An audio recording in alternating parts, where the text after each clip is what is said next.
Fala, sardinhada, como que vocês estão, beleza? Fazendo mais um vídeo pro canal, sejam todos bem-vindos. E hoje a gente vai falar um pouquinho do VILG11, né? Um fundo de logística aí da gestora Vinci. Eu tenho esse fundo em carteira e a gente vai comentar um pouco dele, fazer aquele comparativo que a gente sempre faz, passar alguns itens relevantes do relatório gerencial. A minha ideia aqui não é trazer o relatório inteiro e ficar todo mês falando de coisa ali repetida do relatório, né? A carteira do fundo tem isso, tem aquilo. Não, é trazer alguma coisa que possa mudar um pouquinho. E também tem outros canais que fazem vídeos muito bons, né? O Lucas Fi, por exemplo, onde mostra aí ele dá uma passada no relatório inteiro do fundo. Acho bem legal. Então, o intuito aqui é diferente, tá? Antes de mais nada, não é nenhuma recomendação de compra ou de venda. O intuito aqui é só educacional e mostrar um pouquinho do que eu estou fazendo com o meu dinheiro, né? Então cada um é responsável pelo que faz aí com o dinheiro de vocês, ok? E pedir aquela forcinha pro canal. É um canal pequeno, é um canal novo. O intuito dele é, é basicamente quando eu crio um conteúdo aqui, de certa forma eu estou aprofundando nos estudos dos meus fundos. Então esse é o intuito está sendo atingido, mas é claro que se vem um reconhecimento de vocês junto, me motiva muito mais aqui do outro lado, né? Então se inscreve no canal, deixa um curtir, não custa nada para ninguém, né? E me ajuda aqui do outro lado. Perfeito, pessoal? Vamos então ao que interessa, que é o conteúdo sobre o VILG. Bom, o fundo na minha carteira, eu aportei nele lá no início R$ 6.825, né? Hoje ele vale aí, as cotas que eu tenho valem 6.428, né? Então eu tenho uma desvalorização aí de R$ 400 mais ou menos. E hoje ele está representando na minha carteira 3,34% da minha carteira geral, tá, de FIIs. Essa desvalorização que eu estou tendo, eu vou comentar um pouquinho sobre o que acarretou ela ali nas próximas telas, né? Tem uma situação atual no fundo que está preocupando um pouquinho o mercado, né? Os investidores ali já tiraram um pouquinho o pé e começaram a vender o fundo. Então a gente vai falar um pouquinho nas próximas telas. Mas eu me mantenho firme aí no fundo e vou também dizer o porquê. Tá? Falando de um comparativo entre a situação aí do mês 5 do relatório gerencial e do mês 6. VP sobre cota, passando rapidinho ali cada item. Deu uma queda, né, caiu, mas teve uma quedinha ali bem pequenininha, né, 113,37 agora para 113,51 que era, né. E levando em conta que esse fundo é um fundo alavancado, ele tem dívida, né, qualquer aumento da dívida reduz aqui o valor patrimonial, né, ou também até uma avaliação ali dos ativos pode reduzir o valor patrimonial. Mas obviamente que nesse caso não foi uma redução muito grande, foi uma redução pequena, então não é nada preocupante aí no primeiro momento, ok? O P sobre VP, que é o indicador aí que eu olho para aportes ou compras, né? Ele está em 0,82, então ele caiu um pouquinho mais do que era. Para quem tem a intenção de aportar, é até melhor esse indicador aí caindo, né? Então, como eu tenho a intenção de aporte nesse fundo, para mim é melhor, então deixei um ok. É óbvio que no momento eu tenho outros fundos querendo aportar, então para mim acaba que casando desse indicador ter caído agora não vai me servir tanto, né? Porque tem outros fundos que estão em primeiro lugar no meu radar. Mas se ele se mantiver assim, 0,82 ou até cair mais, para mim no decorrer do tempo é melhor, porque pode chegar o momento de eu conseguir aportar nos demais fundos e aí eu venho e coloco o dinheiro nesse aqui, né? E aporto um pouquinho mais nesse aqui, ok? O dividend yield dele mensal aumentou de 0,70 para 0,74. Não é nada muito expressivo, representa uma mixariazinha ali no valor mensal, mas qualquer aumento é bem-vindo, né? Então, se aumentou, tá ótimo. O caixa dele é um primeiro item de atenção. Eu acho que esse nível aqui de caixa ele é bem baixo, principalmente para um fundo que tem dívida, então a gente tem que ficar um pouquinho de olho ali e tal, né? Então ele caiu de 0,99 para 0,98. Vamos ficar monitorando. A base de cotistas ela aumentou, então é um sinal, talvez até pela queda no preço da cota, né? Que a gente falou ali no preço sobre VP, né? Que foi uma queda na cota para ter caído aquele indicador, motivou a entrada de investidores que estavam com esse fundo aí no radar, né? Então teve um aumento aí na base de cotista. O resultado mensal do fundo caiu, então de 11 milhões e 300 para 10 milhões e 500, né? Aqui eu observei que foram vários fatores. Ele teve redução na receita com os empreendimentos devido ao aumento na inadimplência. Então o fundo mostra um gráfico ali que ele lista por mês a inadimplência. A gente vê que a inadimplência está aumentando um pouquinho, né? Ainda não é nada muito alto, muito preocupante, mas óbvio que o ideal é que, e o que a gente espera que em próximos meses volte a reduzir a inadimplência, né? Então esse é um dos fatores. Teve questão de aumento ali em despesa financeira, né? Por mais que a despesa total do fundo caiu, né? Mas a despesa financeira teve um aumento. Então, assim, são pontos que vão contribuindo para queda ali no resultado mensal do fundo. Tá? Deixei coloquei um piorou, mas deixei ainda de preto, que é algo que a gente tem que ir monitorando próximos meses, né? E ver se continua caindo, e se continuar caindo, aí sim eu coloco como item de atenção ou um item preocupante, né, em vermelho. Por hora, vamos monitorar próximo mês. As despesas do fundo está num nível muito alto, então mesmo que teve uma queda ali de 23% para 20%, é um nível alto para o meu caso, que eu considero saudável, ali 15%, mas essa despesa alta ela é motivada pelo item de baixo, né, que é a alavancagem. Então ele é um fundo que ele tem um pouco de alavancagem, ele tem dívida, né, e então esses dois itens aí ficam em atenção, né, e a gente torce. Aqui a minha expectativa são duas, né. A primeira delas, que o fundo não aumente a alavancagem, então é uma primeira expectativa e algo que de repente ocorre. E dependendo de como ocorre esse aumento de alavancagem, a gente fica de olho para uma saída do fundo, né? Então, o primeiro ponto. E o segundo ponto é, não aumentando a alavancagem, que as despesas se mantenham pelo menos nesse patamar, não subam muito, né? Porque aí não tem muito justificativa do aumento de despesa. É o fundo que está tendo despesa ali, talvez até desnecessária. E aí, num cenário desse, qual que é o primeiro momento, né? Se o fundo começa a sair dos fundamentos ali na minha visão, nesse quesito, no primeiro momento eu tento contato com o RI para tentar entender, né? Ó, pera lá, vocês não aumentaram a alavancagem aqui e as despesas estão subindo, né, de um mês para o outro, o que está acontecendo, né? Abre aí para mim esse detalhamento de despesa para a gente ver o que está acontecendo e tal, né? Então eu tento contato com o RI. Por mais que eu não gravava vídeo, mas eu fiz contatos já outras vezes com RIs, não necessariamente aqui da Vinci, mas eu já tive contato com RIs, e até o momento eu só tive um fundo que me respondeu de uma forma insatisfatória, que foi o BCFF, né? O caso dele foi um caso contábil, que eu fiz um questionamento, e além de ter demorado, eu tive que mandar 3 e-mails para conseguir o retorno. Voltaram com algo completamente insatisfatório.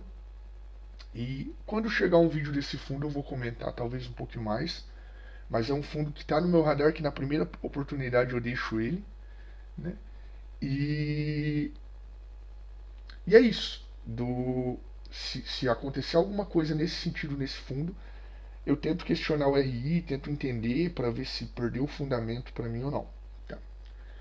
Então a alavancagem já comentei também, teve uma reduzidinha aí, mas basicamente o mesmo patamar, não mexeram em alavancagem.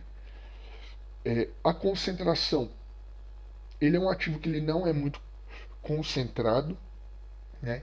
Ele tem 16 ativos aí no portfólio e então uma diversificação legal. E desses 16 ativos, também não vi concentração de locatário, né, de inquilino. Tem a Tokstok, né, o inquilino que acho que tem o maior percentual ali de participação, que é 14%. Como eu fico de olho acima de 15%, então nem a Tokstok aí não me trouxe ainda alguma preocupação, né? Então a gente vai acompanhando e ver se é óbvio que se a Tokstok indica ali uma intenção de saída do imóvel, dos imóveis, preocupa um pouquinho, óbvio. Mas ainda assim não é nada que eu vejo como tão drástico, né, como uma concentração de 20%, 25% que a gente vê aí em outros fundos, né? Então, concentração aqui. E por fim a vacância, né? Ela está zerada, mas eu deixei um item de atenção porque, né, o fundo ele hoje está com todos os imóveis ocupados, mas ele tem 3 inquilinos que já se manifestaram e estão em aviso prévio, né? Manifestaram que vão sair dos imóveis. Então, acabando esse aviso prévio, esses fundos deixam aí os imóveis. E são 2 inquilinos do imóvel Caxias Park e um inquilino do imóvel Fernão Dias, né? Um Rio de Janeiro, um São Paulo.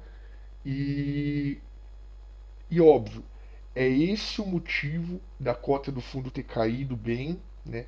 Aquele indicador P sobre VP ter caído bem, é a saída desses 3 inquilinos. O pessoal está com um pouco de medo, né? Porque já são 3 inquilinos de uma vez. O fundo vai ter que trabalhar pesado aí para ocupar esses espaços, né? E a gente segue monitorando, né? É óbvio que eu fico um pouco preocupado com isso, né? Que de certa forma, se não ocupar esses imóveis aí logo, pode ter impacto ali na distribuição, né? Só que eu vou até falar um pouquinho ali na hora de falar do relatório gerencial. São imóveis muito bons, né? Pelo menos na minha visão. Eu avalio como imóveis excelentes. Então, fico um pouquinho mais tranquilo nesse ponto, tá? Mas é um item de atenção aí. E falando um pouquinho do relatório gerencial, então. Só aqui para a gente fechar, talvez de todos os fundos que eu trouxe até o momento, né, esse comparativo, é o fundo que tem mais item de atenção, né? Então, obviamente, que ele é um fundo que eu não estou plenamente confortável, né? É um fundo que exige um acompanhamento um pouco mais próximo, que qualquer fato relevante pode ser decisivo ali, né, para a gente já pensar em uma saída do fundo ou talvez ficar um pouco mais tranquilo para manter e realmente aumentar um pouco a mão, aportar um pouco mais nele, né, melhorar preço nele. Então ele é um fundo que hoje ele demanda um pouquinho mais de cuidado e de atenção, tá? Em relação a outros que eu trouxe e que eventualmente ainda vão vir aqui em próximos vídeos. Tá? Falando do relatório gerencial, eu picotei algumas partes ali que vale a pena comentar. Eu não vou trazer nunca o relatório completo, igual já tem outros canais que fazem isso, né? O Lucas Fi, por exemplo, é um canal que fala bem detalhado ali do relatório, um canal muito bom, que inclusive quem não conhece pode pesquisar aí que é fera os vídeos do Lucas Fi, né? Então a pegada dele ali é um pouco diferente. Eu vou trazer pontos aqui relevantes, tá? É mais resumido. Então, como eu sempre mostro a questão da taxa, esse fundo é 0,75 pelo valor que ele já tem ali de mercado, né? E aqui algo que eu fico um pouco na dúvida. Eu nunca questionei o RI e eu fico na dúvida. Eu não sei se o valor de mercado é só para o enquadramento da taxa, e aí eles aplicam essa taxa sobre o PL do fundo, ou se O que eu acredito que seja o valor de mercado é tanto para o enquadramento da taxa quanto para a aplicação da taxa. E se for isso, é um fundo que se alinha naquilo que eu já falei lá do TRX, né, que aplica o valor sobre o valor de mercado. Então, por que que isso eu acho o ideal, eu acho justo, né?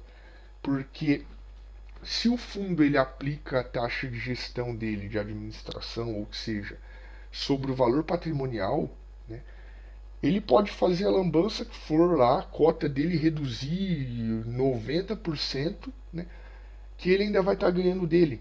Né? Os cotistas se ferram do lado e o fundo ganhando o dele do outro, tranquilamente dando risada. Né? Agora, quando a taxa é aplicada sobre o valor de mercado, aqui o gestor tem que, se ele quer fazer alguma lambança, beleza, né? Mas ele tem que ficar um pouquinho de olho mais aberto, porque qualquer lambança que ele faça, que a cotação despenque, né?